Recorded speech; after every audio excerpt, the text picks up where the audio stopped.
up, everybody? Welcome back to another episode of Chicken Bone Alley, brought to you by Earl Ramey Racing Engines, Profab Headers and Exhaust, SRI Performance, Stock Car Steel and Aluminum, and RK Motorsports Consulting. What is going on? I'm David. I'm Connor.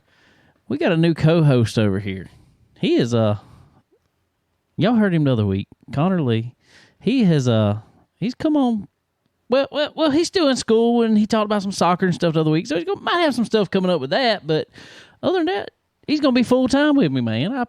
Welcome to the team, man. Appreciate it, man. I'm excited. Now I should be able to be here about every Monday. That's great. That's awesome, man. That's cool. I like it. I like the in-house stuff here. That's fun. Yeah, me too, man. I appreciate you inviting me. I really do enjoy it. Not a problem, man. We appreciate you coming on, and Sterling's out this week. He is actually sick again. He's had some bad stuff going on. He ain't been able to get rid of. Yeah, everybody could probably hear it last week on the on the show, but he hadn't been able to shake it. So it's been pretty tough. So, but anyway, so Connor don't live far from my mom and dad, where our race shop is over here, and so you don't live far from them. And so I was like, man, would you want to come on here? More regular basis? And you were like, yeah, sure. Yeah, absolutely. Yeah, pretty much how it went down. It's easy for me to get over here, and so definitely it's fun. Plus, I mean, yeah. We talk about racing. Yeah. Talk about racing now. Get to learn. Yeah. I like the shirt you got on over here. Really? I didn't even know they had those out yet. Yeah, I got it for Christmas. Before you ran Busch race. number 8. Gotta get used to it. RCR. I ain't gonna lie, I miss the old yellow 18. I kept Are you going? Connor's legend car is yellow number 18. What you gonna do? We'll probably change it. I never really liked that. That yellow Okay. wasn't exactly the right one for me, but it'll probably get changed. We'll see. If we get time. I didn't know if you was gonna change that to the 8 though. I mean, you don't run 8. I mean, I don't know. 18 is still my number too. Exactly. That's what I'm saying. That's your number. Yeah. So it'll probably stay 18. I don't know how the color and all will change, but 18 will probably stick around. There's not even 18 on the Cup track anymore. No, that's unbelievable. That's weird. Yeah. I mean, that's been like since Dale Jarrett was driving. Which was, like, I mean, there might have been before that, but I know since then. So way before your time. Oh yeah. I say you need to paint it green. Interstate green. I like that. I like that scheme. I'll be down with that. It's pretty cool. Yeah. Pretty cool. So, but yeah. So, man, appreciate you coming on and hanging out. Absolutely. Hanging out with me on Monday evenings now. We get to sit here in the shop and chill out and talk racing and talk about what happened over the week and all that fun stuff. We got a pretty cool episode coming up. Got a couple people coming on here with us. So if you're live on here, you'll probably just see them pop in. So surprise. So what you been up to this week, man? Not much. We took 2 motors up North Carolina early last week. Who's doing your motors over there? Ronnie Presswood. Yeah, he's been doing it for a long time. Gives us a pretty decent price. So we've been using him for a while. We figured we had 2 of them we need to be working on, so we went ahead and took both of them. I hear you. Good deal. That's cool. What else? What how was your weekend? How'd your weekend go? It was fun. I had a youth event all Friday night and slept half the day Saturday, but other than that, I watched a little racing finally. Good to see that, but that was back. Yeah. It was cool to see back. It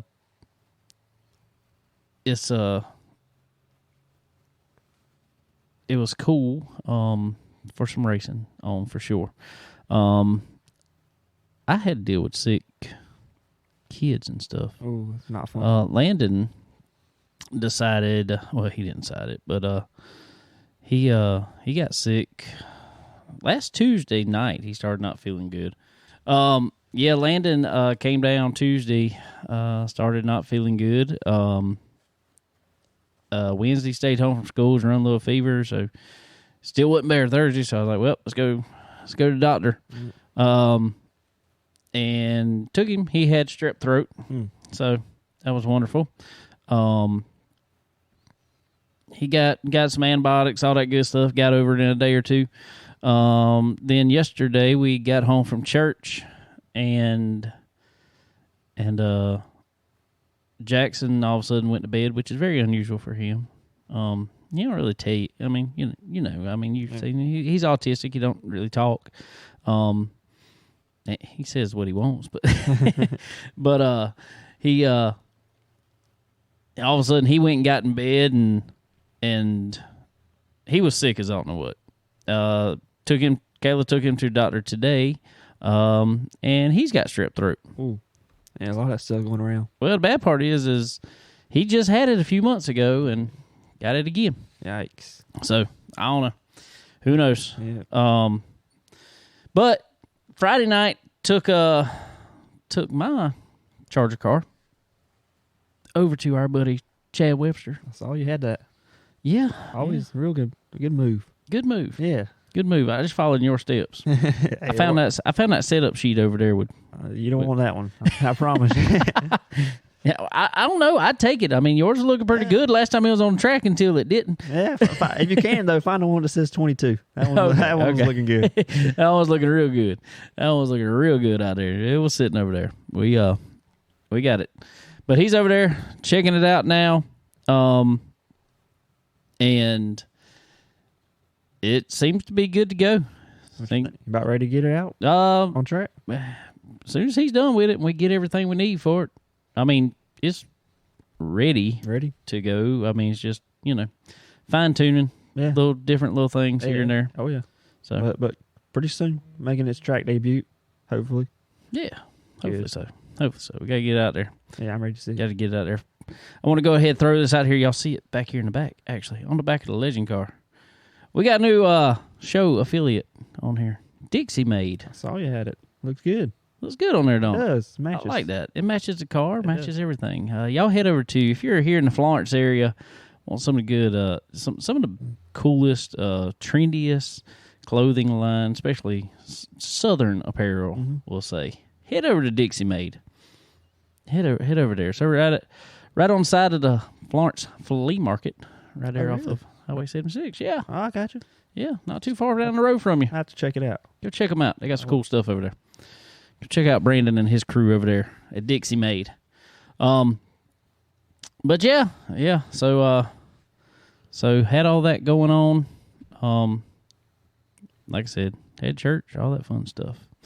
Got home, all that good stuff. So there was some news came out while we're talking about Legend cars, and I just asked you if you had heard this, and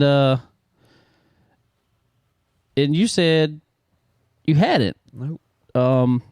So I'm gonna tell you the news here. The news about Legend cars, shocks. We've always had one shock, one Bilstein shock that you run, all four corners of the car. You just called, you ordered a shock, you went online, you ordered a shock, didn't matter, they were all the same. Didn't think about it again. Right. No big deal, put it on there, you were ready to go. And so all of a sudden now they've come out with they changed manufacturers of shocks on the on the Legend cars now to AFCO shocks, which is fine. Okay. But they went with four options. Four options? Four options of different valvings. Different prices, I assume? No, really? But they doubled in price. $250 a shock. Wow. So it's going to cost about $4,000 to get all the sets of shocks that you would need. I'm sure if you're planning on running different tracks, you've got to have all different combinations. Yeah, so I don't really know. I don't think I'm happy about why. it. No, I mean, I didn't think that was the big issue with Legend cars was shocks. No, not at all. And you see, once you start down that slippery path, even in the Chargers and all, shocks can be a pain in the butt. Yeah, with the way they. I don't really like it either. I mean, does that mean everybody's got to convert over, or is it now just if you don't, you're gonna be slow pretty much? I think it's if you don't, you're gonna be slow. Yeah. It's not mandatory yet, but it is effective immediately. But they come out today and said, "Oh, because of overwhelming demand." But no, there was no overwhelming demand. Everybody did not like the move. I don't care about them changing brands personally. I mean, whatever. If they're upgrading, fine. That's fine too. But I do not like having all the options. If they're upgrading, fine. That's fine too. So, but I do not like having all the options. So it's all. Yeah. I don't know. I don't like it. I don't either. What you plan on getting them, or you wait it out? I'm gonna wait it out. Yeah. I'm gonna wait it out and see what we got to do. I don't either. What you plan on getting them, or wait it out? But anyway, I don't know. We will see here. We will definitely see. Yeah. I don't really see a need for it either. I think I don't put any more money into this class than is already in it, in my opinion. No, not at all. So that was the news. But ladies and gentlemen, we got to go on the line here. We got a gentleman here that I want to talk to. Get on here. Y'all love him. Hold on one second. Let's get him.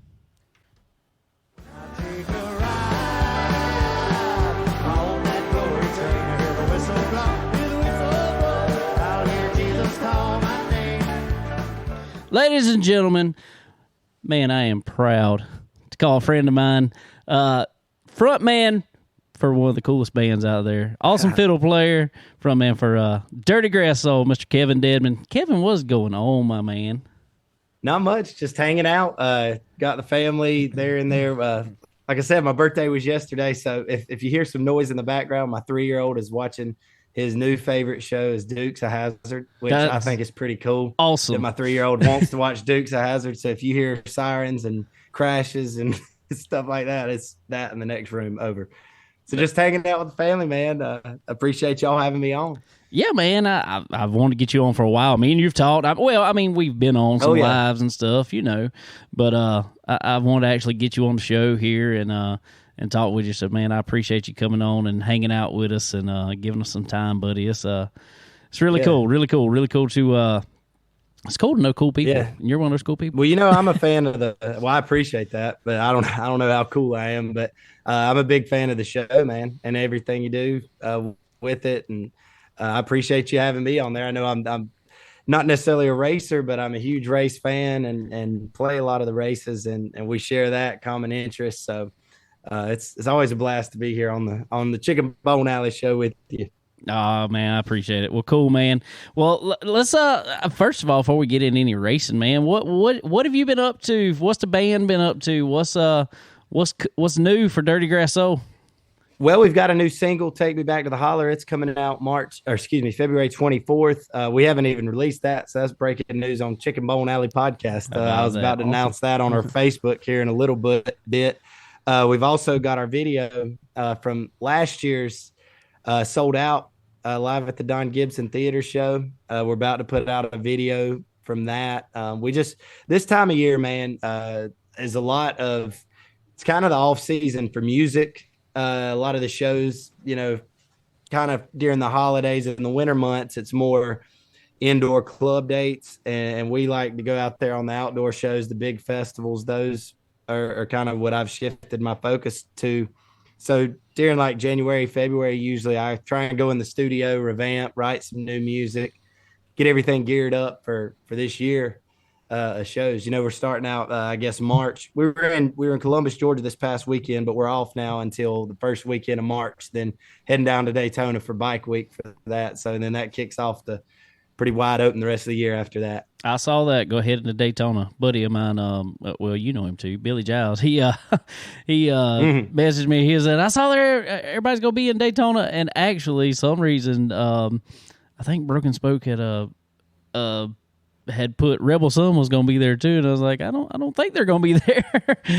Are they? No, they're not. They're not. I know they came back for they came back for a little bit. I guess they did like a run at Suck Bang Blow last year during Bike Week, so I didn't know they might have been coming back. Well, stay tuned. But that's all I'm gonna say. Yeah, Lee and those guys put on a great show. Oh yeah. So that's awesome, man. That's I'm ready to find a show I can make it to finally. And I've been up to a couple while you were at Charlotte and stuff. We hung out up there, and I want to tell something about while we were up at Charlotte. I don't know if any of y'all know, Kevin is obviously an awesome fiddle player, awesome singer, awesome guitar player even. But let me tell y'all something he secretly does too. He's a fast iRacer. Really? Yeah, really. It kind of upsets us there, Connor. Hurts the feelings. It hurts the feelings. We were at Charlotte, and our buddy Chris Ferguson had their simulator set up, and Kevin's over there talking about. He said, "Man, you need to go get on and see what you can do." I'm like, we'll go over there. So we finally went over there, and I put down a lap, and I thought I did all right. I mean, I actually went to the top of the board. I was kind of proud of myself. It was kind of early still, but I was proud of myself. I was, I'm not that fast on iRacing for some reason, and so by that time I told him, I said, "You get on there and see what you." Nah, I'm gonna suck. I'm gonna suck. I'm gonna be terrible. I'm gonna be terrible. No, blah blah blah blah blah blah blah. And then all of a sudden he gets down a lap and kills all of us. Musician outran us. Yeah. Yeah, it was a lucky lap, man. I hadn't been. there was a while where I would, I felt pretty confident in what I could do on the iRacing. I haven't really since COVID, man. And I've got a 3-year-old little boy right now. Just had actually, asking me what I've been up to. So the biggest thing is a month ago, my wife and I had our second little boy on January 2nd. Congratulations. But when you've got a lot of little ones in the house, that kind of, iRacing free time gets cracked down on quite a bit. So it's been other than the spring fling and then sitting on the simulator there at the dirt track. And that's that lap that I turned. That's the last time I've made a lap on iRacing, but, I ain't as good as I once was, but I'm as good once as I ever was. I fix it. Makes me feel even worse. Thanks. Well, let's talk about a little bit of racing, man. Since you are the big race fan that you are. First of all, what got you into racing, man? What brought you to the racing side? And it's so funny because I like to somewhat compare, I guess myself in this. It's so funny because I don't meet many people like me who are into the racing side, into the music side. Obviously, you are making a career in the music side. I'm not saying making a career, but I'm a more focused, I guess, on the racing side. But every Sunday morning at church, I play guitar or bass. Sing, and it's always been a thing of mine. And it's really cool to meet somebody else and have that in common with that's your thing is music and racing. Yeah, I love it. So I'll start on the racing. The music, how I got started in that's a whole nother story. But my grandfather was a truck driver for Carolina Freight. If any of the listeners remember Carolina Freight truck, and they sold out the ABF, I believe it was in the middle of the 90s, and ABF since sold out to somebody else. But Carolina Freight was one of the biggest trucking companies in the United States. I think they were a top 10 trucking company in the United States, but they were based out of Cherryville, North Carolina, which is right up the road, kind of in Gaston County, near where Fergie's from and everything too. But Papa drove for him, and when he retired from Carolina Freight, he started driving the water truck at a local dirt track called Thunder Valley Speedway in Lawndale. Thunder Valley at the time was they would run Have a Tampa shows there. They would run Extreme Dirt Car Series shows, all kind of stuff. Bill Elliott came there, ran a late model one time. I remember seeing Bloomquist. Jeremy Clements was a regular there. He started out running his 4-cylinder. Thunder Valley would run Friday night. Right. Cherokee would run Saturday night. And there was a little while actually where Davenport even was a regular there running. It was back when he drove a Beaver Bail Bonds number 75, which not many people hardly even remember him driving that. But there was just a heck of a crop of late models that would be there every freaking week. And it just got me into racing. I would go there with my papa riding around in the water truck, and dirt late model racing is particularly my favorite. But NASCAR, obviously being from North Carolina, where I'm from, Shelby, we're about an hour outside of Charlotte. And in the 90s, if you grew up in the 90s or in the 80s, y'all know how big NASCAR was. It still has its niche following, but that's right. In the era growing up, it wasn't like nowadays, oh, do you watch NASCAR? if you were in North Carolina, it was not like, oh, do you watch NASCAR? The question was like, oh, who do you pull for? That's right. It was, and you were either like an Earnhardt or a Gordon or a Rusty Wallace or a Mark Martin. That was kind of judged people by that. And I was an Earnhardt fan. And I don't know, just followed him huge. And I still follow the Cup Series a lot. I'm good buddies with Ricky Stenhouse has been, a really good buddy of mine. And he comes out to a lot of our shows when we play in the area. And he's always been awesome to support the band. So I'm a huge Stenhouse fan, and he had a rough day at the Coliseum yesterday, but yeah, he did. Unfortunately, I'm looking forward to Daytona for him. He, they always have a lot of speed down there at Daytona. So he always manages to make his way to the front, regardless at Daytona. Yeah. Oh, for sure, man, for sure. Last year, so crazy story. My granddad that I was talking about that got me into racing. Mm-hmm. Passed away. We were in the hospital. I always go to the Daytona 500 every year, but last year, Daytona 500 Sunday, I sold my tickets.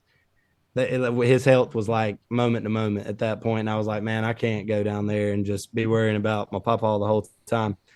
Well, so we're in his hospital room watching the 500, man. Ricky, and I texted him for the race. I was like, man, go win it for papa, and then he led it to, I think, 2 or 3 to go, and Brad Keselowski and him got together, and he spun, out.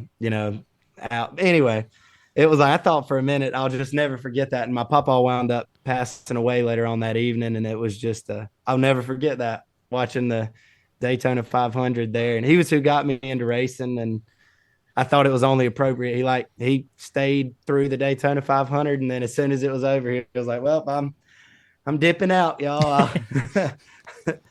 In his fashion. So that's awesome, man. That is absolutely awesome. Good deal. Yeah.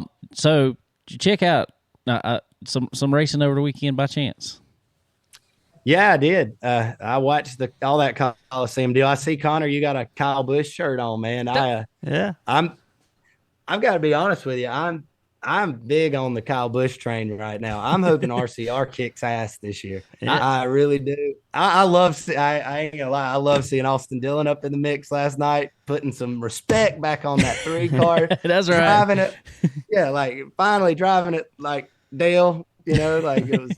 So I'm looking forward to seeing what those boys do this year. He sure moved Bub, by the way. Connor, what did you think about it, man? I was glad to see him run good. It's been a rough few years, Kyle Busch fan. I've had some good years, but the last few years have been rough. So I was glad to see him, both of them up front. Yeah. I hope he wins. I hope he does better this year. I think he will. I think he will too. I think if he can stay out of jail. Did y'all hear he got arrested? It just came out about him getting arrested. Literally, man, that was I saw that news report as you were sending me that link to get on this Zoom call.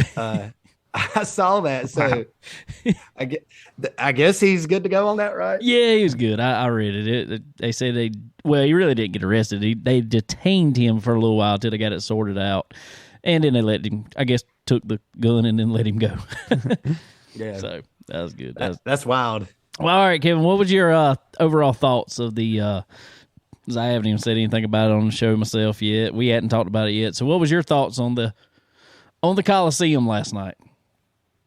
Man, I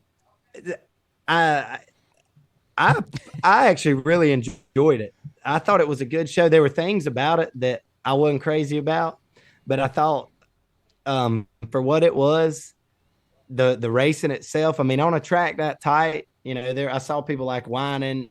It seems like some reason NASCAR fans are going to whine either way. You have a race like last year where there wasn't any wrecks, and it's just just follow the leader all the way around. Last night, you definitely didn't have that in the second half. There was a lot of cost.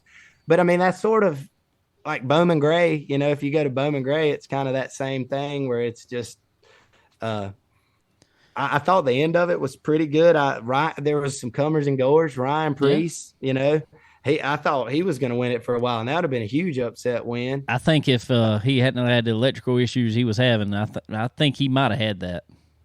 Yeah, for sure. I mean, he's an old mod guy, right? And then Dillon and Kyle Busch, I thought was that was sort of the story to me, was the RCR camp, because Kyle, I guess, got spun by Logano, which I don't know if y'all heard that sound clip he had earlier today about talking about two-faced and everything. Anyway, I'll let y'all handle that. But Well, Kyle, after that wreck, I thought it was over, and then next thing you know, he's back up there contending for the win at the end. So, man, he was looked stout, I thought. It was a show. That's what I think. I mean, it was definitely a show.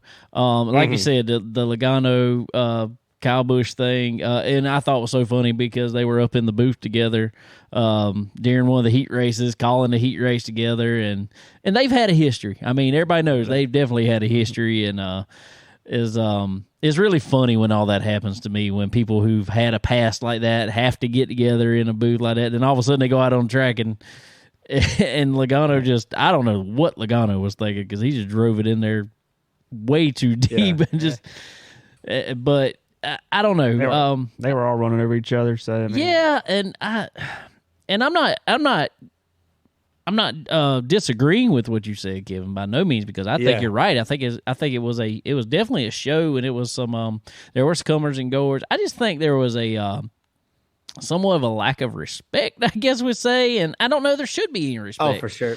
I don't know there should be any, not on a race like that. If it's Daytona 500, I think it's completely different.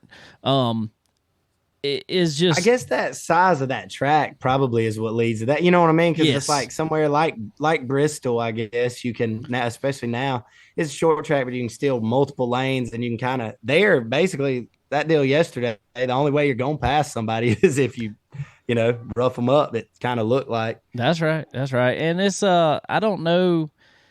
It was exciting. That is for sure. I wasn't much as I like music and everything else. I don't know. I probably like the pre-race concert more than the halftime show, I guess we'll say. But I mean, it is what it is.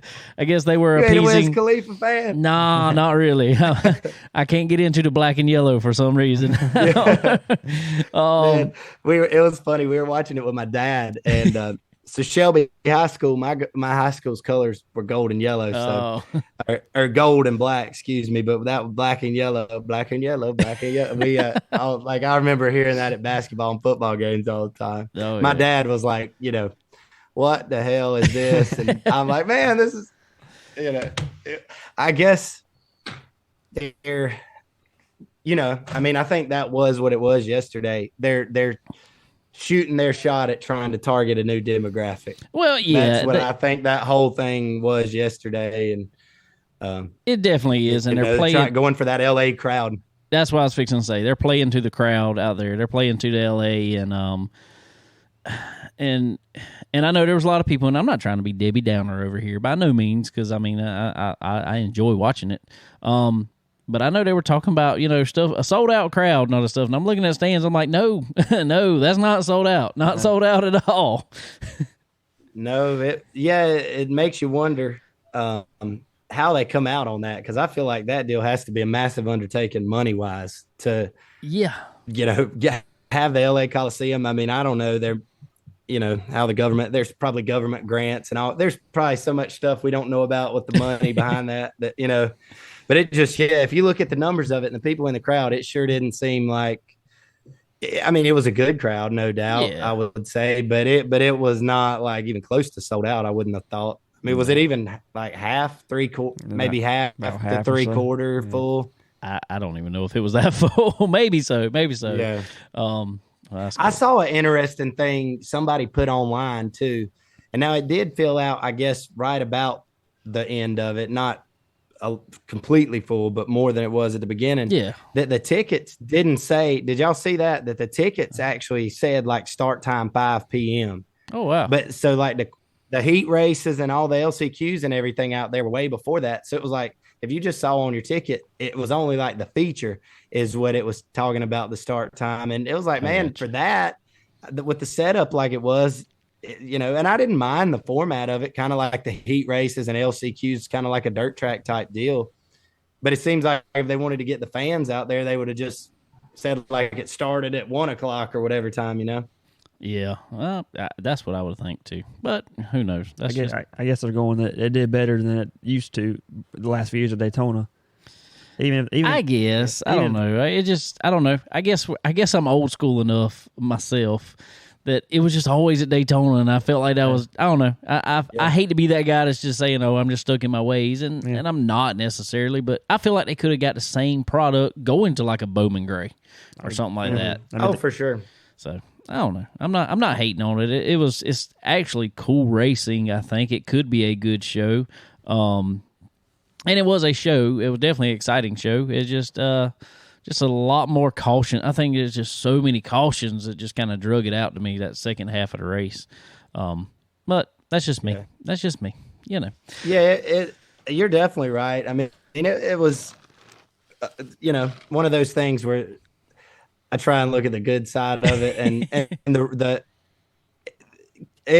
to me, my most aggravated thing about it was, did y'all think those driver intros were just unbearably goofy? Yes, like Joe McHale, it was awful. Like, man, it was like it's almost like NASCAR some of the time does not take themselves seriously. Like, get somebody.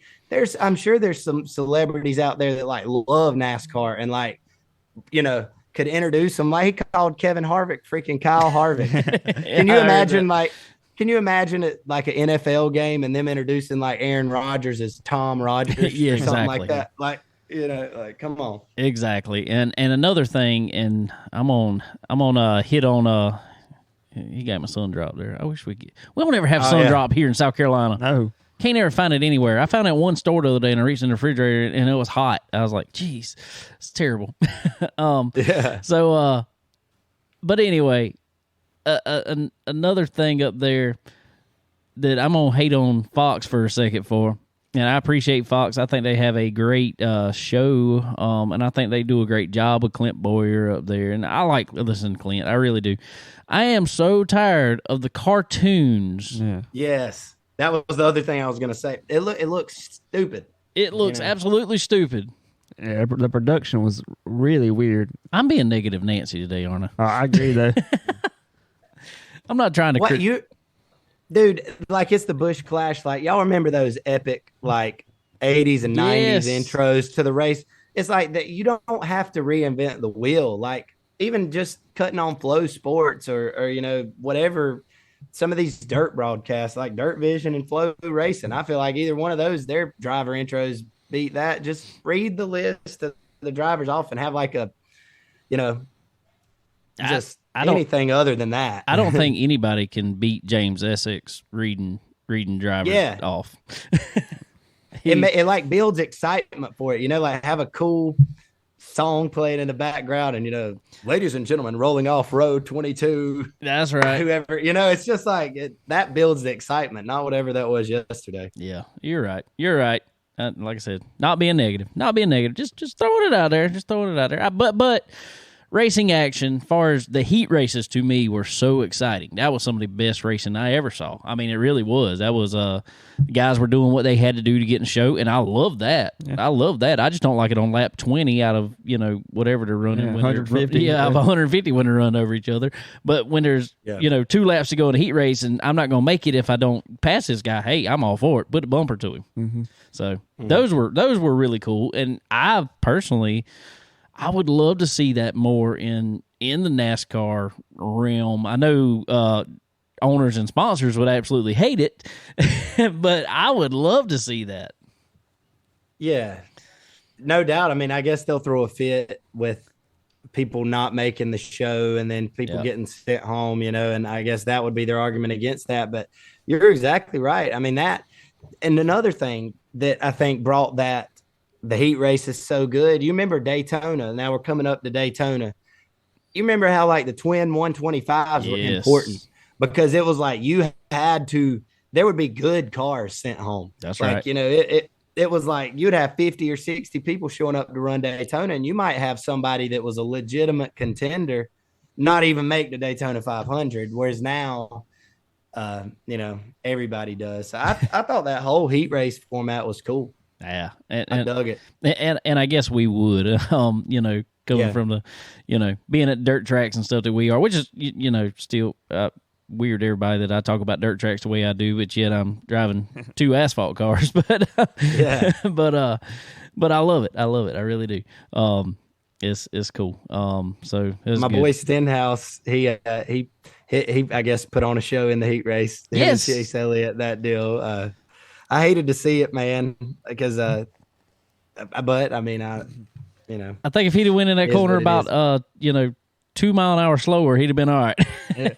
Yeah. Oh, he went in there to definitely move Chase, and I think he was trying to not quarter panel hook him and spin him out, just push him up, like exactly what he did. Yeah. Pushed his. He'd come in there so hot he couldn't turn his own car. So. I think they have to hit him so hard now to move him out the groove. They say they used to could just tap him. I think they got to nail him pretty hard to move him up out of the groove. It's really funny to me, and yes, I think you're right. I mean, that's what I hear too. But it's like there's like a line. It's like, well, you got to hit them this hard to even move them. But nobody just moves. If you hit them this hard, they spin. If you don't hit them this hard, they don't move. There's like no moving anybody anymore. It don't seem like. I don't know. It's weird. Yeah, they're planted, no doubt about it. Yeah. I noticed that. That was one thing I noticed in the race yesterday too.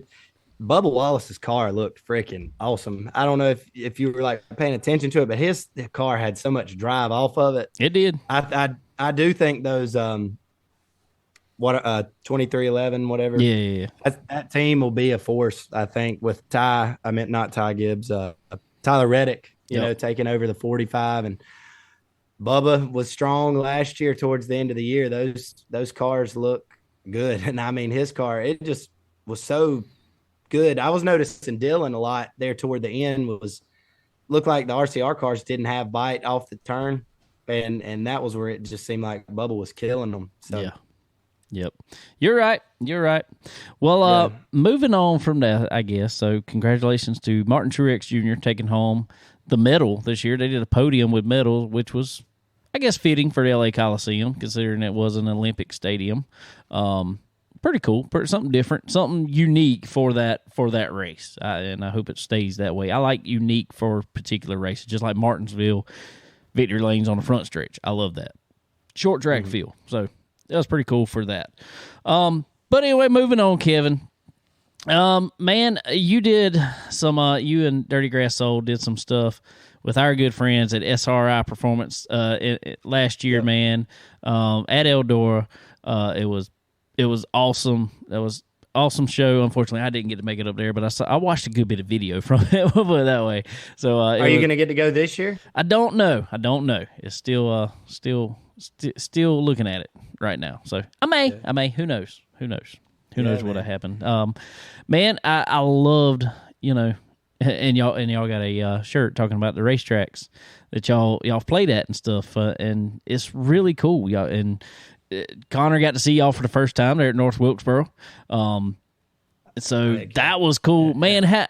Obviously, your connection to racing, but how's it been you being able to go to these tracks and play like you have, man? It's awesome. So we're completely independent. There was a little while where I had a booking agency that I was working with, and I took that back over because it was just, I prefer the one-on-one approach of when people are trying to book us or work with us, they're talking directly to me. Anyway, the racetracks has been awesome. Getting to go the SRI fan jam that we did last year at Eldora was awesome. It was just a heck of a time, man. To be honest with you, you can't even put in perspective how fun that show was. Like North Wilkesboro was unbelievable and awesome, but the fan jam at Eldora is like a party, and just like Fairbury was. Getting to go to all these dirt tracks, it's awesome. We're doing the fan jam again this year. You got to go, David. You got to go check it out, man. It's gonna be fun. And if you can find any way to get up there to Eldora, you been to the World 100 before? I've not been to the World 100, but I've been to the Dream. Yeah. So and the Dream is, I guess, the bigger race of the two, but money-wise. the bigger. Yeah, that's what bigger purse.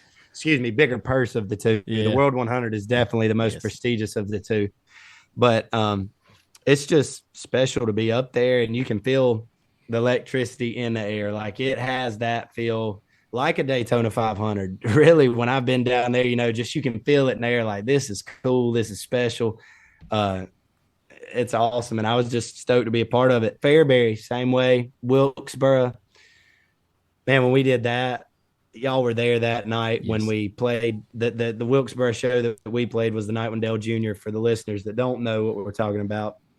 They did a whole month or two of races back up there. But the icing on the cake and the race that really set the stage for all that's going on with the All-Star race this year and everything was completely the night Dale Jr. came up there and ran in the Cars Tour race with the Sundrop 3.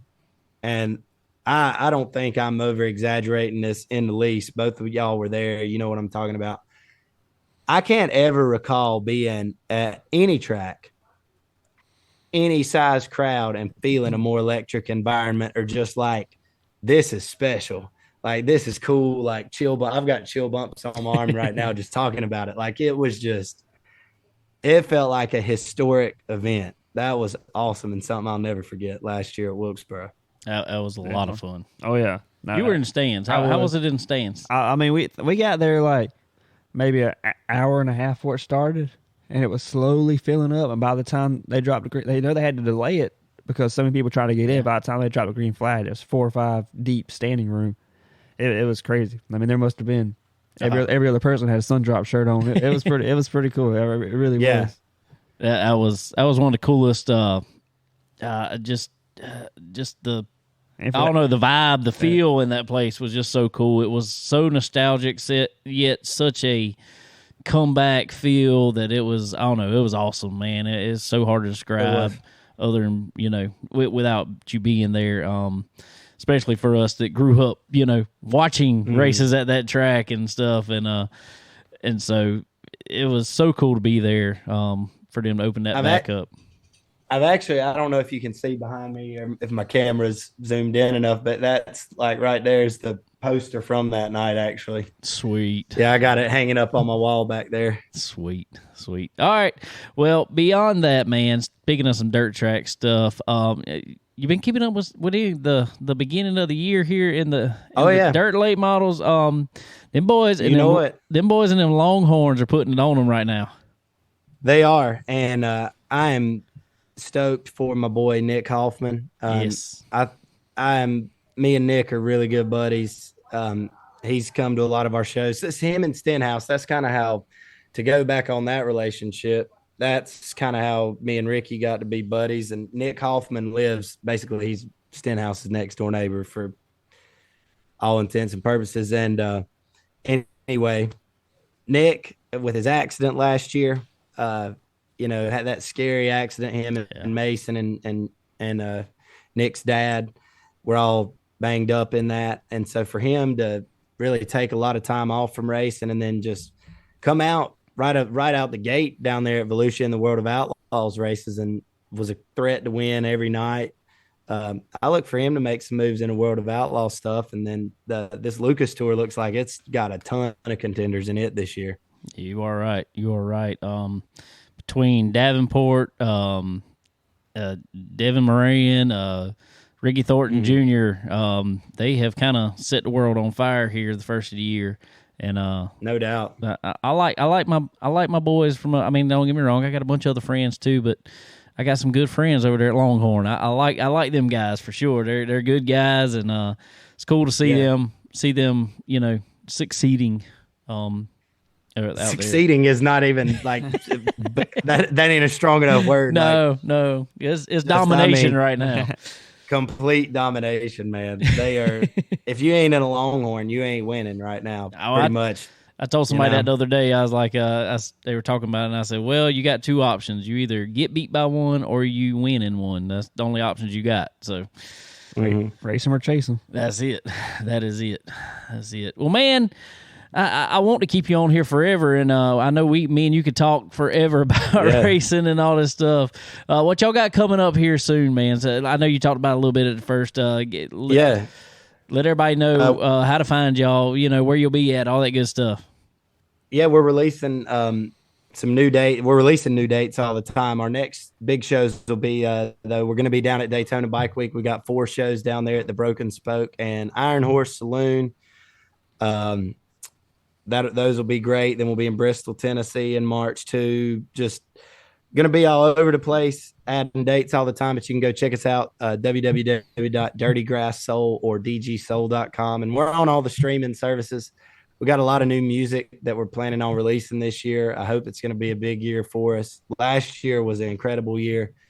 You know, we're looking forward to, we're just keeping branching out, man. So that last year was our 10th year anniversary as a band, but I still feel like, good Lord willing, I'm just on the very youth stages and the very beginning stages of what I'm doing.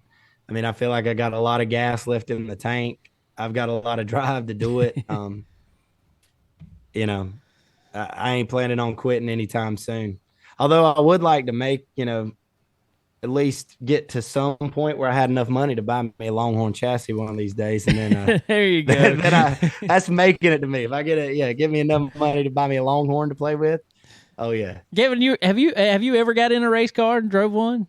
Yeah, I've tested. I actually tested not a late model, but I've been up at Millbridge. So, you know, Jeremy and Ashley Burnett, which is that's Nick Kaufman's sister and brother-in-law. Actually, Jeremy's brother, Randall, is Kyle Busch's crew chief on the 8th this year. But I've tested one of the micros up there, the an outlaw cart up there. My buddy Cody Usry, he's let me behind his 4-cylinder at Cherokee. I would love to get behind a late model. I've never done that. The 4-cylinder, when I got behind that, the night, it was like, granted, it was just open practice for the night there, but I was second quickest 4-cylinder on the night, first time I ever sat in a race car. So I was like, hey man, that's, you know, that's pretty stout. That's pretty stout. It was like the first time. You need to come down and jump in a legend car. That's what you need to come jump in. It's asphalt, I know, but you need to come do it. Man, I would love to do that. I would love asphalt race, just any kind of racing. I mean, I love dirt late model racing, but like literally anything. I love anything that's got wheels on it and racing. The Legends cars. That's actually my iRacing rig. It's covered up right now behind me because I've had to move all my stuff in my office to make room for another bedroom in the house. That's right. But those Legends cars on iRacing are a blast to drive, and I would be curious to just jump in one and see what they feel like, and if they feel like what they felt like on there, and seemed pretty straightforward. I went to NC State for engineering, so I've got a pretty basic understanding, like a mechanical mind. I enjoy that aspect of racing too, and I think the Legends cars seem like they are a little more straightforward as to working on them, right? Oh yeah, definitely so. Well, when you got a time off, I think we might can line that up. Yeah, we'll find a practice day. We'll find a practice day. I would love to come down there and run one. You probably fit perfect in Connor's seat, honestly. I mean, you can get mine, but it's gonna be a little big for you. Yeah. Are you welcome to it? Welcome to it. It would be good. Listen, the outlaw cart I tested, it had been set up Millbridge's house cart, and Chase Cabray, I don't know if y'all know him, but that's who was driving it at the time, and he's like, I don't know, probably like Larson size or something, like 5'6", 5'7". I'm 6'3". I'm skinny guy, but man, I look like Bowser on Mario Kart or something. My knees were like up by my ears, like while I'm trying to drive this cart around the track, and so Connor, I hope maybe, me and you might look like we're about the same size or something. You a bit taller than me. You might have to scrunch up a little bit. Everybody's got to scrunch up in a legend car. Yeah. Oh, well, cool, man. Well, man, I sure do appreciate you coming on, hanging out with us. We're definitely going to have to do it again, though, because we got plenty more we can talk about. Oh, have me on anytime, man. I enjoy talking about racing, and I love getting to talk about it. So appreciate you having me on, and y'all keep doing what you do. It's great luck with the show, but I love listening to it when I ain't on it, man. And we'll see you soon. Hope we get to hang out. For sure, man. Well, y'all go check out Dirty Grass Soul. Check them out on all your streaming services. And Kevin, like I said, appreciate you, buddy. And we'll be talking soon here, man. All right, y'all. See you, Dave. See you, Connor. Appreciate it. See you. All right, ladies and gentlemen, we're just going to jump right back on the phone line here with the man who is the owner and promoter of Florence Motor Speedway. Big IceBreaker coming up. Mr. Steve Zacharias. Steve, what's going on, my man? No, I appreciate you guys having me. Looking forward to it. Anytime, man. Anytime. You can jump on here anytime. You know that. Oh, well, man, there is some big racing coming up at Florence Motor Speedway, and I can't wait to get there myself. coming off of a race in November, the 400, like you had there, packed house, I think this is just going to turn around and do the exact same thing, man. This is there's so many good drivers slated to be in the field or trying to get in the field, and it's just looking like a awesome show coming up, man. Yeah, absolutely. It's actually every day, so as we got closer and closer, I pictured 35, 36 as my max. Today I got a couple people I got to add to it. Anthony Adams signed up. Jeb Burton's going to be here for sure. I think Jeremy McDowell's coming. You got your Bryant Barnhills aren't on the list. So, we're going to be at 38, 39 pre-entered to go to the race. So, and that's, obviously there's chances that people sign up or show up, randomly. So, man, we had 28 last year. So to be above 28 for the IceBreaker, because it's a tough one. Like when we created this at the beach, it was because we came out of the off season and Brian and I both thought, it'd be nice to start off a little bit sooner than March, because as a business, you got to keep, functioning and got to keep moving forward.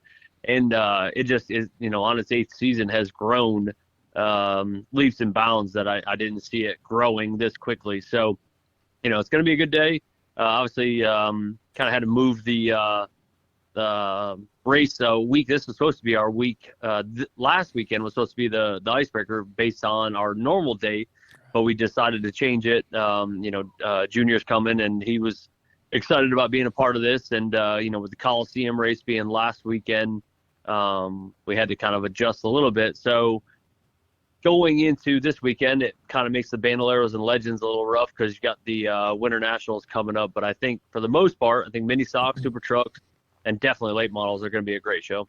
I think, and just like you just said, it might be a little rough for the Bandoleros and the Legends, but for otherwise, and I really think this might be a good weekend. I mean, just, something between now with the Coliseum the way it is, and then you got the week between there and Daytona. Nothing's happening. Just like the names you were just mentioning, man. I think this is going to be an awesome weekend to get some of those guys out there that want to get back in a late model and do some fun racing and some very competitive racing. Yeah, I think the crowd that is coming. If you look at the names, I mean, between the Zach Miracles, I know he didn't run with us much last year, but he had a hell of a season the year he did run. And, Cade Brown's coming with a new team, but he's, a young kid with a lot of talent at this place. And then you're adding in your Sam Yarboroughs, your Matt Coxes. Obviously, Dale's going to be tough. Jeb Burton's coming with HC Sellers. Up and down pit road, I think if you look at the late model stock side, I think it's going to be a hell of a race. And, for the most part, for me, it's a little less stressful because I plan on starting 42. I think if we get to 42, we'll be right at it. So we'll start everybody, so we don't have to worry about the last chance races or the time trials and all that stuff. Right. It's going to be, kind of set it up and let it go. Obviously Friday's weather doesn't look great, so we have to make a little bit of adjustments if we have to get enough practice in. But Saturday looks great. Temperatures are going to be good. For February, you can't ask for 60 degrees and be upset about it. So exactly. I'm looking forward to it. I think it's going to be a great show. I mean, this place, and you and I have talked about it. This place just puts on great racing. I mean, it's going to have you got your random things that need to be adjusted. We had our issues at the 400, and we get it, and we're going to fix them going into this race. But for the most part, on-track racing is great, at Florence Motor Speedway. I hate to say it this way, and I've said it a couple times, is that, I loved Myrtle Beach Speedway to death, and I miss it every day. But racing-wise, as a driver, as a fan, Florence Motor Speedway puts on better racing than Myrtle Beach Speedway ever thought about doing. You're right, and I love Myrtle Beach just as much, but I did grow up, 5 miles down the road from Florence Motor Speedway, so that track has my heart, I guess you will say. But it has been awesome to see, especially this year, and Connor, you've experienced some of this, in the past couple of years anyway, but I noticed it a lot this past year, 2022, especially the late models, Chargers, trucks, stuff like that, even street stocks. there became a distinct outside line. Yeah.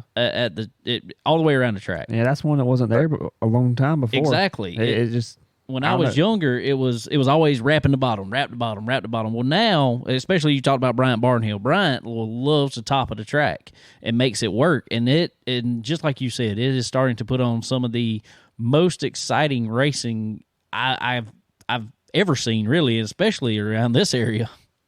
Right. No, it's great.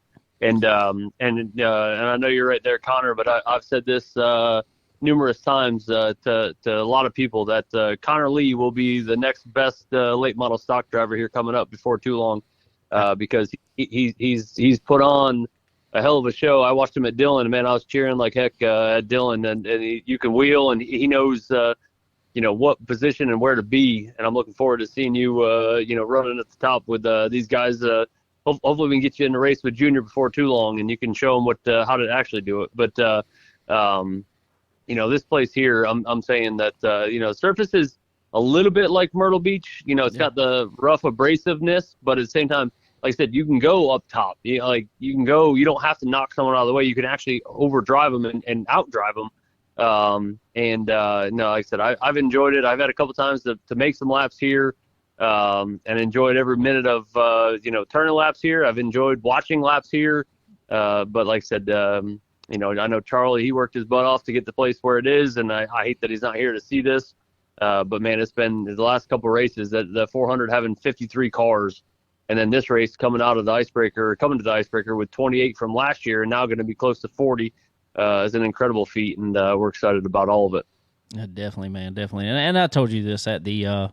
Well, I said everybody at the at our awards banquet, man. I really appreciate you and your family stepping up. When Charlie was ready to get out of the track before his death, when he was ready to get out of the track, you guys made it happen. Gave us a place to. I was just watching racing at the time actually, and then decided to buy a car later, and. So we appreciate y'all and the work that you put in, the work your family puts in, because I know that's a family operation there for sure. And so we definitely appreciate y'all doing everything y'all do for racing in general, but definitely racing in our area. Absolutely. Some people don't realize, Charlie held on to it as long as he could, but how bad that track was getting before it was bought. Yeah. We might have 30 cars total some weeks, and to see where it is now, even in a short period of time, hey, I'm really impressed and really appreciate all you guys do. Oh, we appreciate it, man. And I've said this to 100 people, is that we're all doing it for the same reason. That's right. This is like, I didn't come here, my family didn't come here because we want to be millionaires. We came here because we want to continue racing. We want to be involved in racing. Obviously my son's racing a little bit. My kids love every bit of it. And I tell the story. I go back to when I found out Myrtle Beach Speedway was going to close. The day I found out, I was driving home from Charlotte to Myrtle, and I called the family and I said, hey, I can go be a toilet salesman somewhere, and we can just I can work Monday through Friday 9 to 5 and go to your baseball games and make sure I'm the coach somewhere.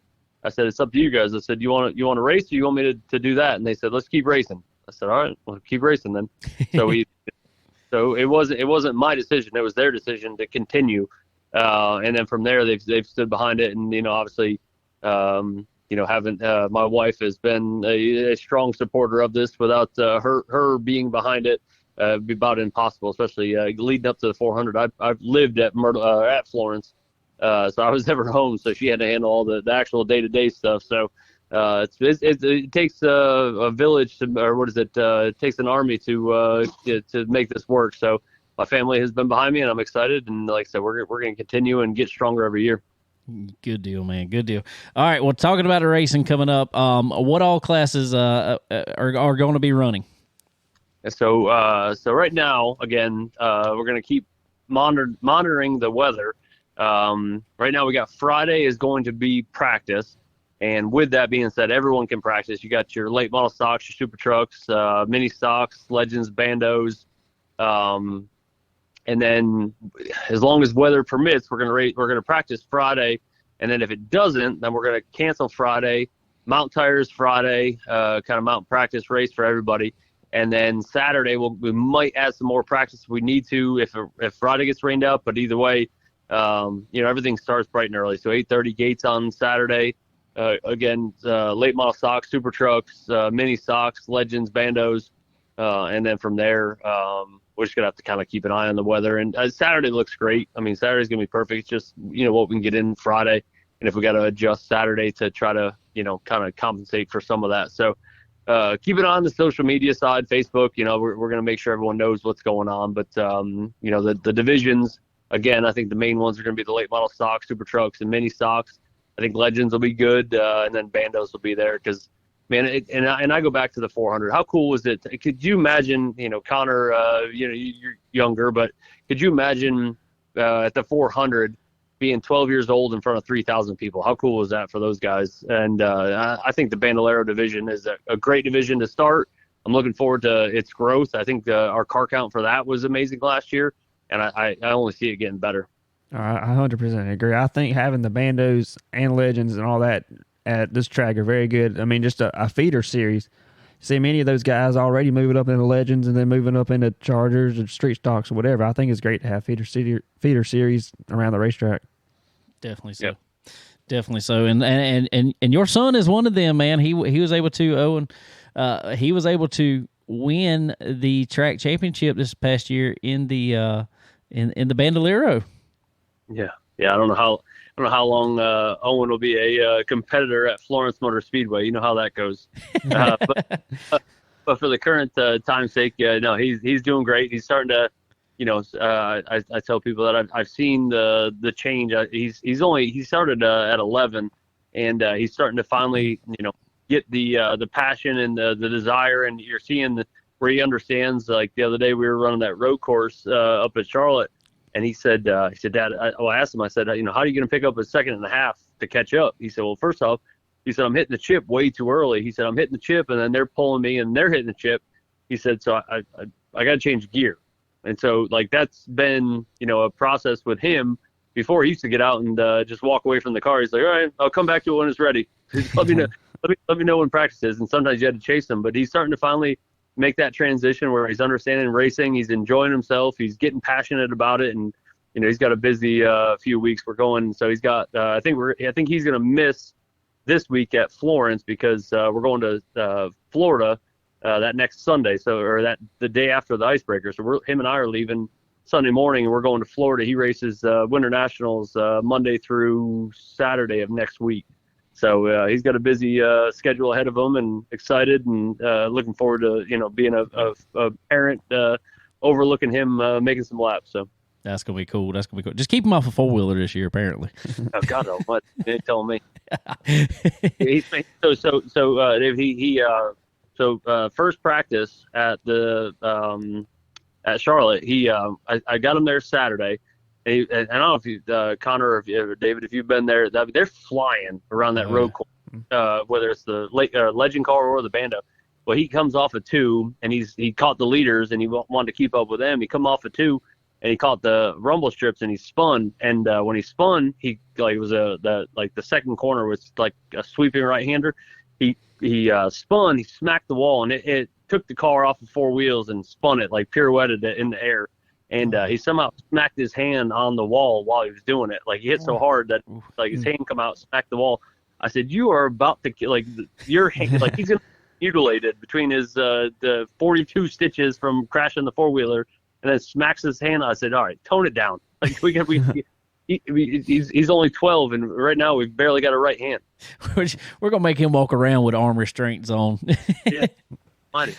Oh, awesome, man. Well, this is going to be really cool. Really, in my opinion, looking at it from the outside in, I'm just as pumped about this race as I was about the 400. I think it's going to be just as big. I think it's so if people want to go ahead, buy tickets, all that good stuff, where can they do that at, Steve? So obviously on our website, fmspeedway.com.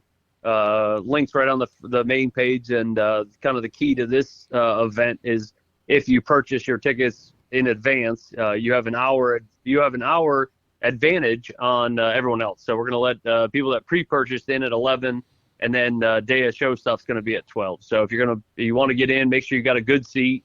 pick your seat, save your seat. It's going to be coming from buying the tickets early, so you can get in early. That's awesome. Well, good deal, man. Well, I can't wait. It's going to be fun. I'm excited. I hadn't even talked to you yet, but I'm gonna get out there and get some, do some infield interviews like I always do. Yeah, please, absolutely. Cool, man. Well, man, I sure appreciate you coming on, hanging out with us. We'll be definitely talking with you. I'll probably be talking with you out at the track here soon, buddy. Yeah, absolutely. Well, thank you guys, Connor. Have a good night, and appreciate everything. Yeah, you too, man. Appreciate it. All right, guys. Thanks, have a good night. You too. All right, ladies and gentlemen, Mr. Steve Zacharias from Florence Motor Speedway, talking about the IceBreaker coming up here this weekend at Florence Motor Speedway. Man, I'm ready. You we talked a little bit before the show. Me and you were talking. Chance you maybe racing in it? Maybe a Legends. We'll see. Nothing late model wise, I don't think. Yeah. But I don't think. Yeah. Well, the car's not ready. You never know. So I guarantee you. Yeah. But I might end up in a Legend. We'll see. I'll let you know later on this week. Might be and I've said this before, and it's nowhere near the track's fault by no means. So I've talked about this before. A lot of Legends on any track can get kind of hectic sometimes. Yeah. It can get wild. And I think this might be a good weekend for it. I think it might be a good weekend for it. I'll come over there and not to get wild. Yeah, I think maybe it'll race with the heads. I think you need to do it. I'll come down there and I'll pitch your car. Yeah. When you got to come in for fuel, I'll do that. Well, you got to bring yours, man. It ain't quite ready. Yeah. It's sitting there. It ain't quite ready. It's almost there. But I'd wanted to go over here to this race and do some stuff for Chicken Bone Alley. Yeah, I do that every once in a while anymore. So we'll mic Connor up in the car if he races. Well, nothing else. I'll be hanging out with you. Hey, I don't know. The way some of those guys are in the Legends, that might not be a good idea. Oh, that'd be a good idea with you. I could. You probably are about like me in a helmet. It's like, yeah. I don't say much. I don't say a whole lot either. That's what they gotta ask me. You still there sometimes? But I don't say a whole lot. And it's like I gotta be really get mad or and I don't really frustrated. I don't do the. This is I like Kyle Busch as a driver, but he's got I'm like, you don't necessarily have to push the button. Nope. Just say all that. Just don't push the button. Yeah. But so it makes good TV, I guess. It does. It makes him polarizing, which is a good or bad thing. I don't know. So back at the first of the show, we didn't get to talk about it a whole lot. We dove into some interviews. I want to talk real quick about it. Speaking of Legends, we were talking about the shock deal. 4 options now for shocks. AFCOs, leaving the Bilsteins, going to AFCOs. I did hear shocks are 1 inch longer, and it's the shaft on it, not the body. Yeah. So there's actually 1 more inch of travel, so they don't bottom out, which is good. I'm all for, like you said, updating them. I mean, stuff can't be the same forever. Stuff is going to get better. Yes, but I don't think it should lose its accessibility, I guess you could say. Well, this is my problem with it. This is my whole problem, and I'm being really negative today. Am I just being that negative? It's been a while since we've raced. It's wearing off on us. I don't know. I'm just get back in a race car. Stuff like this bothers me. I have zero problem changing. I have zero problem, updating, upgrading, whatever. I don't have a problem with that. What I have a problem with is now you've given 4 options for each of these for the shocks. That is. 4 times 4 around the car, you're going to need 16 shocks to test, unless somebody, just tells you, hey, this is the ones you need. But there's probably not going to be a universal that's good at all track. No, and that's my thing. Now they sent out a suggested setup sheet, but everybody's different. But in my opinion, all they have done in doing that is make the big setup shops or big money teams allow them to take their cars to a pull down rigs to all the other specialized shock tools and all that stuff, trying to figure that out. and they're going to be able to figure it out way before a budget team, I guess we'll say, can figure that out. I mean, it'll trickle down eventually, somewhat to what is the good stuff. But my problem is the Legend Car series, the Legend Cars as a whole, the series prided themselves on the cars being the same, essentially the same. There's little differences. You're always going to get little setup differences. Our springs were different. That's for the most part. You did some stuff with stagger. What worked best for you. Entry level, both.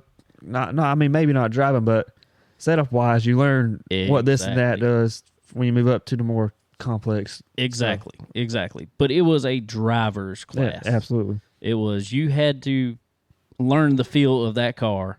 Well, now you are taking it out of the hands of the driver, in my opinion, when you're doing stuff like this. I'm not saying this is just going to kill it, by no means, but you're taking it out of the hands of the driver and putting it into whoever can buy the best setup. Yeah, definitely. And that just irritates me. Yeah, especially when I don't, like you said, updating is good, but I don't feel like there was a massive need for it that they claimed there was. Well, yeah, not four options. No. And there wasn't. I don't think there was a need for 2 options, but I could have dealt with that a little more than 4. Absolutely. I could have dealt with say, hey, run these on the right side, run these on the left, or run these on the front, run these on the back, whatever. But I don't think there's a need for 4. That's a little much. Really not, but a little much. We've literally run the same shocks. Those cars run the same shocks on road courses, ovals, asphalt ovals, and dirt. Mm-hmm. And every discipline of racing there has figured it out. Yeah. I mean, they figured it out to make their cars. Yeah, they're set up for it. Make it work. Yeah. So, I'm interested to see. Maybe who knows? Maybe they won't be that much better, but I'm sure they'll find a way eventually. Well, given this much freedom and options. That's the thing is once they do find, this is better. And I know racing is not a cheap sport. I know that. You know that. Absolutely. But there are certain classes that should be cheaper than others. Yeah. But at this point right now, because you can't mix and match. You can't go buy 2 AFCOs and run 2 Bilsteins. If you run AFCOs, you have to run the whole car AFCOs. So at minimum, you're spending $1,000 on shocks. Yeah. Most likely, people were going to want to buy multiples. So I don't know. I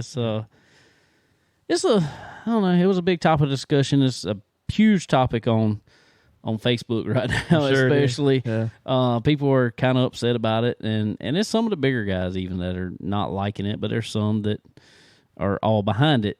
I'm sure if you got it figured out, you want it, but exactly.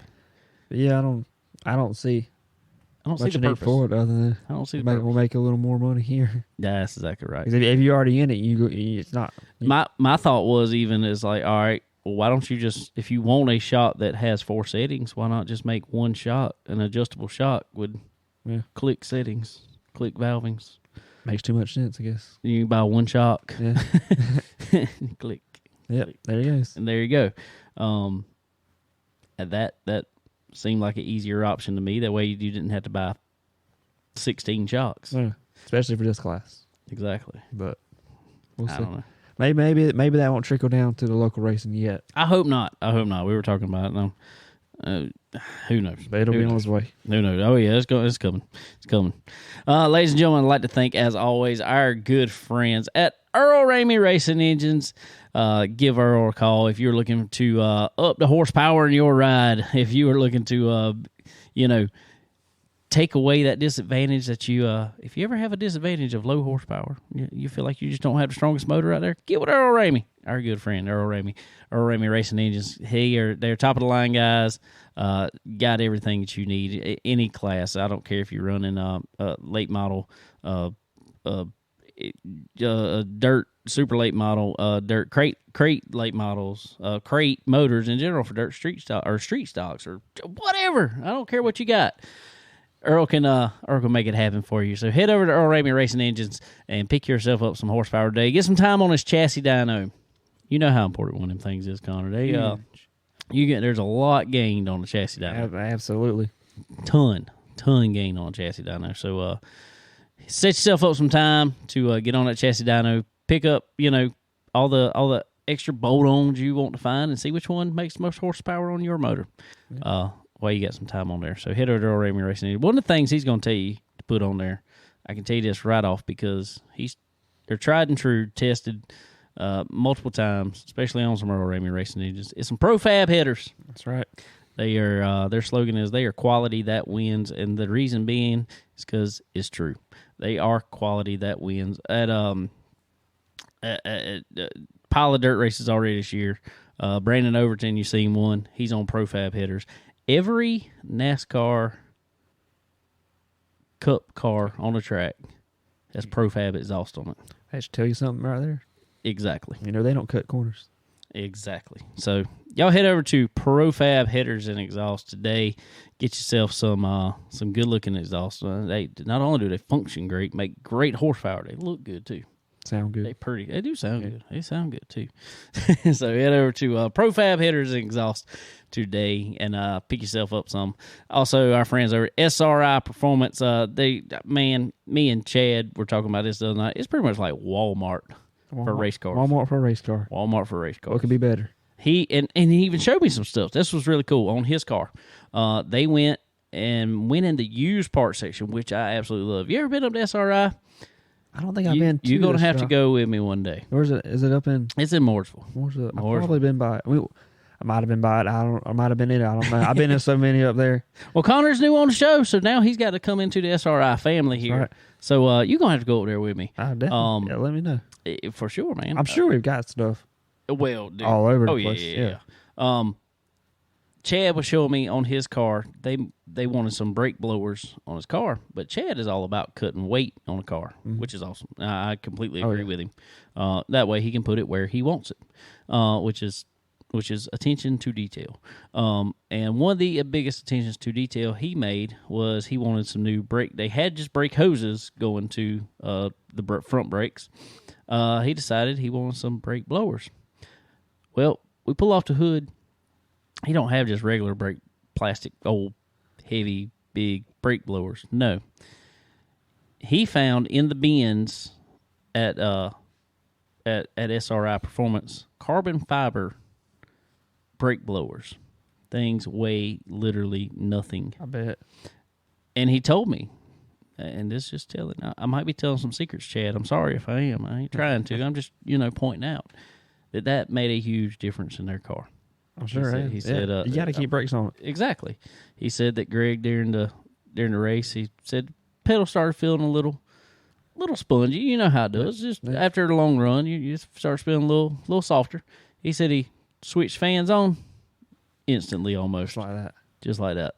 Cool. Pedal came right back, cooled them off. Good. Yeah. So I mean, that's just the cool stuff that is at SRI Performance. I mean, these things they're teeny, and something that teeny makes that big made difference. that big a difference in the car. Absolutely. And I mean, he won the race. Won the race with pretty handily. Yeah. So just little stuff like that, guys. I mean, there's all kinds of stuff at SRI Performance. I mean, anything that you possibly need.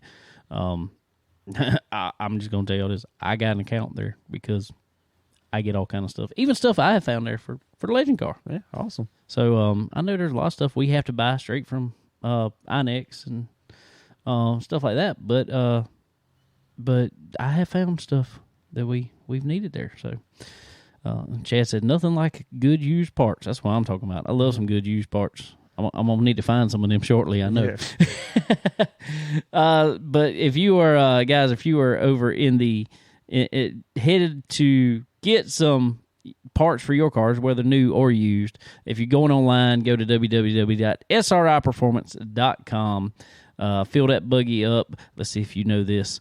You get it promo code. You go fill it up. Get ready to check out. Type in promo code CBONE10. The C is in chicken. There we go. Yeah. BONE 10 and get yourself 10% off at time of checkout. So and you can't beat 10% off, man. Nope. I mean, well, you can with 20% off, but But I mean, you can't give us 10%. 10%. Right.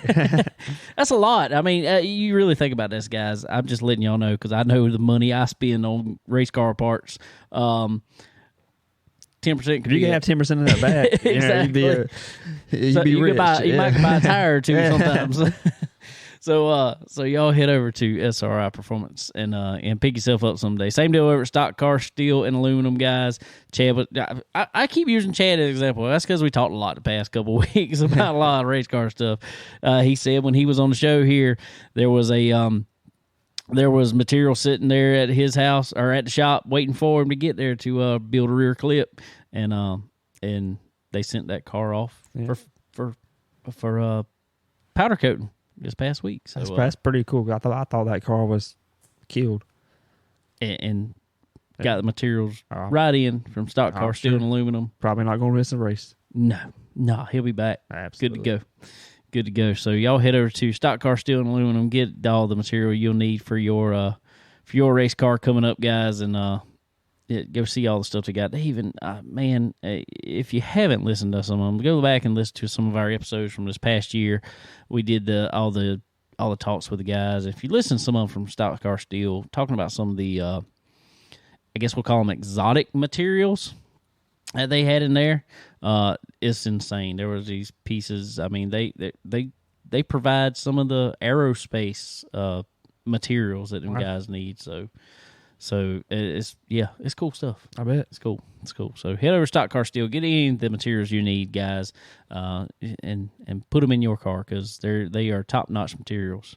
Don't have to worry about them once you get them in there. As long as you're a good welder, as long as you're a good fabricator, you all right. So y'all head over to Stock Car Steel and Aluminum, pick yourself up all that good stuff today. Cool. All right. Well, racing coming up, like we said, this weekend. IceBreaker. Yep. Florence Motor Speedway. A bunch of dirt racing to talk about coming up. East Bay. 6 nights, I think, of racing there. Wow. Starting tonight. That's always a cool race. You ever watch that down there, East Bay? I think so. Check it out on Flow It's gonna Racing. be on Flow? Yeah, check it out on Flow Racing this week. That's a little bull ring there. I bet it's a bull ring, and it is a fun race to watch. I mean, it always puts on. And they had 6 nights racing. The track will be different all 6 nights. Wow. You think we have it hard in asphalt? They got to set up for the track, not only just 6 nights of it, and it's different every night. Yeah. I mean, that's crazy. Cool deal. And it looked the same. It just slick, you can tell it's tacky. different. One night it'd be slick, one night it'd be dried out a little more, and they don't do anything different to it. But this track is so close to the bay and the inlet there. It's no way. Well, that it changes with the tide. Yeah, just so East Bay hitting a moving target pretty much. Yeah, so it's awesome. So go check out some good dirt racing this weekend and on. Or all week on Flow Racing. Scriven was this past weekend. Our buddy Devin Morgan raced street stock there. Qualified pole one night. No, he qualified second. I'm sorry. No, qualified pole. Yeah, and ended up falling back and actually hit the wall. Well, couldn't find out why the reason he hit the wall was right front brake caliper was locking up. Oh, still finished 4th. Yeah, not bad. Come back the next night, started second and ran second. So solid weekend for a big race like that. Our buddy Banjo Duke from over there, in South Carolina, managed to take home the win on night 2. So cool deal. So that was pretty cool. Cool stuff. From our guys that we know, our South Carolina guys, just good to be represented over there. Yeah, like to see it. Yeah. For sure. Ross Bales took home the super late model portion of the winter freeze there at Scriven. And his Longhorn. So yeah. I like it. I like it when our South Carolina guys can show up like that. For sure. Absolutely. See if they can do it this week. I mean, there is a lot of local cars in the IceBreaker, which is good to see. Yeah, there is. A lot of our guys that race weekly over at Florence Motor Speedway. Matt Cox. Yep. Him and Junior got into it a little bit there. We didn't talk much, Steve, about Dale Earnhardt Jr. being there. I don't want to harp on that too much. I like Junior. Don't get me wrong. I like Junior. I want to get him on the show one day. Hopefully we'll line that up with him. But I just don't want to harp on that too much because I don't want to overlook our local guys. There is more to it. Right. Obviously, that's the big attraction. But. Right. And I don't want to overlook our local guys. So, but it's going to be a cool show. It really is, I think. So. But Matt Cox and Junior obviously got into it a little bit there at the 400. Everybody got into it a little bit. Everybody got into it a little bit. So I'm ready to see how they. I know how Matt races. Matt isn't gonna, I don't think, hold hard feelings from that. He might not be happy about it still, but I think he'll be fine and dandy with it. He'll he'll race around him, and I don't. And Junior admittedly to me even, I mean, multiple times, he made a mistake. Yeah, he made a mistake, and it cost Matt a chance at a win there, I think. But whatever, it is what it is. Sam Yarborough, same thing.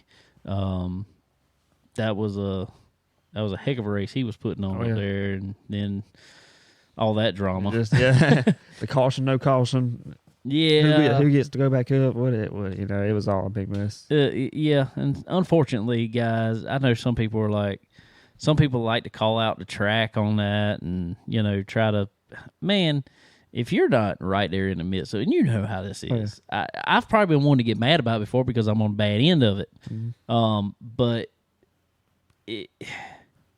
that's a tough job. Yeah, never gonna make it. When things are happening on that track as fast as they're happening, and all of a sudden you're throwing a caution because of something, but yet something else happened at the exact same time. It's like that happened. Yeah, I mean, who do you? Who's the caution for? Yeah, I mean there's no win in that. No, nobody. Not everybody's gonna be happy. No matter which way you shake it. No, and so I hope all you guys that came to the 400, I think you're gonna get just as good a show, if not better. Probably a little better. Yeah, I think so because I think there's guys that learned a lot at the 400. It was a long race, just like Dale Earnhardt Jr. He had a fast car in that race. I really think he had a car that could have won, maybe finished second. I'm gonna like to see what he can do. I don't know. Have you heard? Are they taking any tires, or is it? I'd assume probably take two. I'm assuming two. I have to get that. Should have asked Steve. Yeah, we should have asked Steve. I always think about the stuff. Yeah. Or you think about it afterwards. Either way, it'll be a little tire saving, a little go. Yeah, it'll be cool. Yeah, it always is. I mean, I'm ready for it. I'm ready for it, man. I'm ready to watch it, ready to see it, ready to watch it play out and see what goes on, man. Yeah. Well, cool deal. All right, well, guys, I know we talked about them in our first show, but I want to thank Dixie Maid for coming on my racing program, two, on the show here. If you're in the Florence area here, head over to Dixie Maid and get some of the coolest apparel. There he is. Some of the most southern. It's really. My wife, I'm just going to throw this out there. My wife, I think, could go there. My wife and my mom, I think, could go there probably every week and buy a new shirt because they just like it that much. It is their type of shirts that they love, T-shirt wise, and every other kind of accessory in the world. I mean, they got everything that women and guys love. You got your jackets or your camo jackets, all this stuff that guys like to go duck hunting with, all this fun stuff. You a duck hunter? Not really, but I enjoy it. No, I don't. I mean, I don't really have anybody to take me right now. I'm not a duck hunter. Yeah, I'm really not a hunter. I have been a hunter. I have been hunting a few times, but I like hunting, and I was into deer hunting for quite a while. I'm not duck hunting. I'm sorry. I'm not a big fan of cold weather anyway. I think it'd be fun once or twice, but I don't think I'd be fine if we did it in the summer or just something about it being so cold and you got to be out there in water. I'm not a fan. Me neither. They can have that, but I think it's cool. Well, just not. So anyway, guys, head over to Dixie Maid, get you some awesome apparel. I'm gonna go over there here soon, and we're going to do some stuff in the store. We're gonna show what they got going on over there. So y'all head over to Dixie Made and look them up on Facebook, Instagram, all that stuff. You can see everything they got. I'll be posting, showing out what they got. Also, well, I just had something in my head and I completely forgot. Oh, I know what I had in my head. Did you see? I know you said you were sleeping most of the day on Saturday. Mm-hmm. Did you see the Chinese spy I balloon or heard. weather balloon or whatever it was? I heard about it. I know everything about it. I didn't even think to go out and look at it. I was standing right here. We were working on the trailer. Could you see? Yeah, look right up. It was right there. It's crazy. There was jets flying all around it. See, I was driving uptown around that time, and I saw the jet streams. For some reason, it didn't register that it was coming right over us at that point. Yeah, they were all over that thing like white on rice. I guess we'll say maybe. Dude, that was crazy. Yeah, that was crazy. And they shot it down. shot down off the coast. Yeah, a guy from a pilot from Shaw Air Force Base right there in Sumter shot it down, and they picked up everything from it today, brought it all back in. Now, maybe it's just me. Now, if I'd have been, pilot of a jet like that, who has it probably, been right in combat, because fortunately we've been kind of out of good bit of, crazy stuff going on lately. I bet they were out there playing rock, paper, scissors for who get to shoot this thing. I think it's so cool. I saw the I thought the video of too. it shooting it. But That stuff is so cool to me. it is me too. But I'm just like, did we really need to use a rocket? Yeah, I mean, they shot a missile off a jet. I feel like you could have took the gun. You could have thrown a pencil at it. Yeah. Pop. I mean, But hey, you might as well, if you got them, use them, I guess. I guess. But I know some people, heard some people talking, got some friends at work who have family down there. They said it shook the windows in the house and was loud when it happened. I'm just like, couldn't you just poke the hole in it and just let it drift down? I guess. And then go get it in the ocean. That way nothing's tore up. You would think, I guess they got tired of it and wanted to. I guess it became too much of an event on social I'd either media. know that, or I'd have just shot a missile at it and made it blow up. Yeah. Not pop it, just blow it to pieces. Yeah. Just do something crazy. Yeah. Just one of the biggest missiles ever. Boo! Just to take that, China. Yeah. Well, they already got what they needed, so it didn't matter that point. I guess. I don't know. They claiming it was just a weather balloon. It was just monitoring weather patterns. I don't know. Yeah. I ain't never seen one drift over before. No. A lot of stuff going on. It's been a crazy 2023 already. Yep. Also, I know y'all have probably seen it. Speaking of, we were talking duck hunting just a little while ago. Tyler Dole, who was a racer, ran some street stock stuff over at Lakeview Motor Speedway. Been missing now for 11 days, I think it is, over there. They were out right North Myrtle Beach, Little River area, out at Jetty's duck hunting, and story is boat took water, and unfortunately they have not found him for 11 days now. So regardless, be in prayer for the family.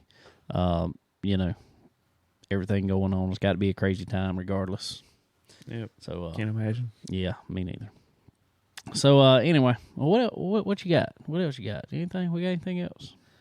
I'm good. I think we've covered about everything. I'm ready for. It's been a racing. long show this week. I'm ready for me and you to get racing again. He's pumped up. It's now. been a while. Yeah, It has been a little while. It's- I haven't raced since. I don't remember when it was. Had to be probably September. maybe did you run the October race? Might have been October. Might have been October. Either way, it's been a while. Yeah. It was. Yeah, it was October. It was Okay. October. Yeah. It was October. So it's been a while since I've got on track. So I'm going. I guess while Chad's got my other car, I might be working on getting the little stuff back, because I dropped I messed. I think I dropped the valve. I hadn't pulled the head off or anything. At the last race I run over at Dillon. Yeah. And so I've kind of put up. Well, we've had so much going on with the other car, because we got it right afterwards. And the Legend car kind of got put on the back burner for a little while, getting all that straight. Well, now Chad's got it over there and figuring out everything. So maybe while he's got it, I might Might get everything finished up on the legend car here. Plan on running both weekly? Yeah. Good. Yeah. Good. I'm gonna take after my role model here, you, and run as much as I can. Cool. Yeah. Try to kill myself. We'll have something to talk about every week then, won't we? Yeah. You might get mad at me some weeks. No, or something. I don't know. No. That would be kind of funny though. It would be kind That'd of be funny. a weird show. We just all of a sudden start fighting right here in the shop. Might get great ratings if they rated might this be our stuff. best show ever. How do you feel about that? I mean, I've told you how I feel about that. I mean, I think it's gonna be fun. But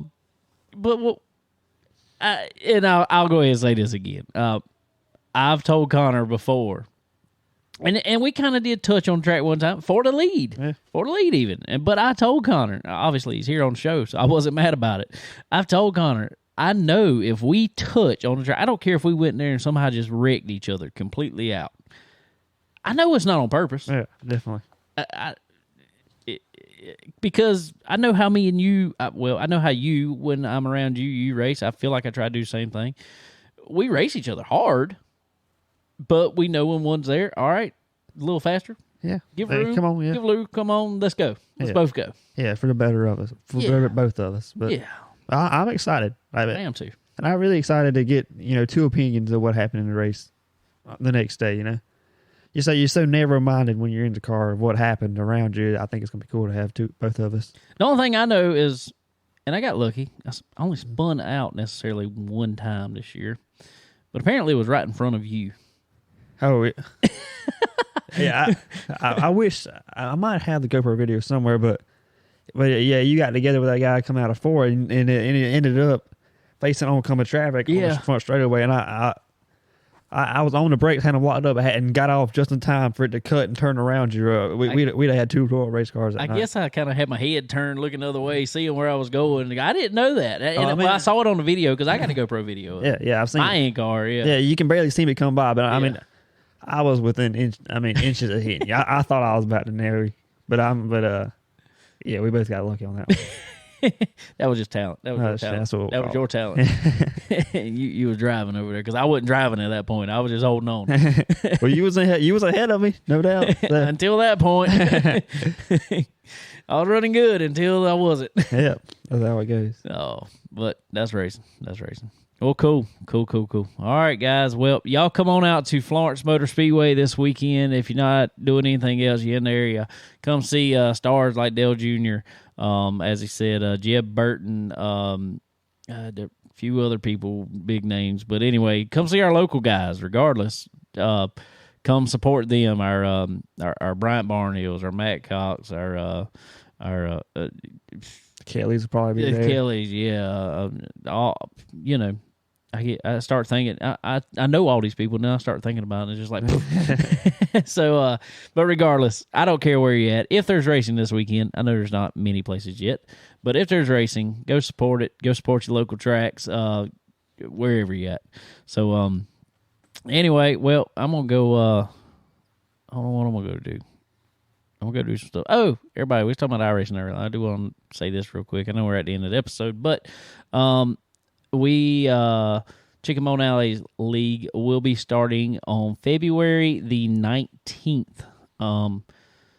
That night, I will put up post all about it. It's all on there. Entry fee will be on Cash App, so go on go look at our group page, Facebook group. It's Chicken Bone Alley iRacing League. Yeah. So y'all go look at that. If you want to get in, be glad to get you in, or you can just search our Chicken Bone Alley League on iRacing and join from there.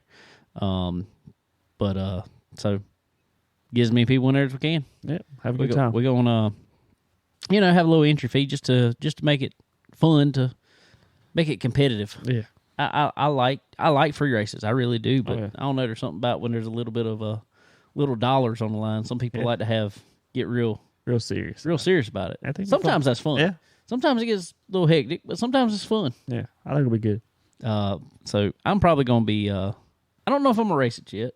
I may be broadcasting it. All right. Well, I'll race it for us then.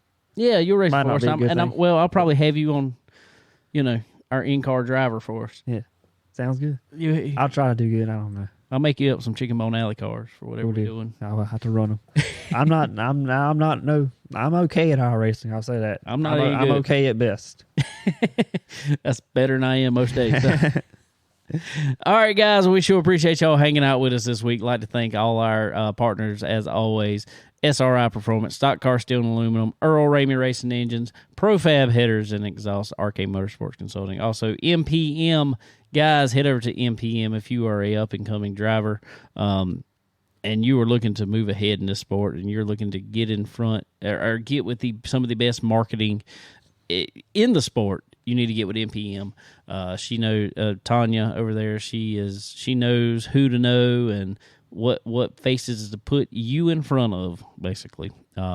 Awesome on their social media deals, all that good stuff. So y'all head over to MPM Marketing, marketwithmpm.com. Get with Tanya. Tell her we sent you. She'll tell you hey. But all right, guys. Well, sure appreciate y'all hanging out, and I guess you'll be back next week. This wasn't too bad. Same time, no sir. This wasn't too bad. No, it was good. We made it. It's good. Should be back. All right, guys. Well, we will catch y'all next week. See ya.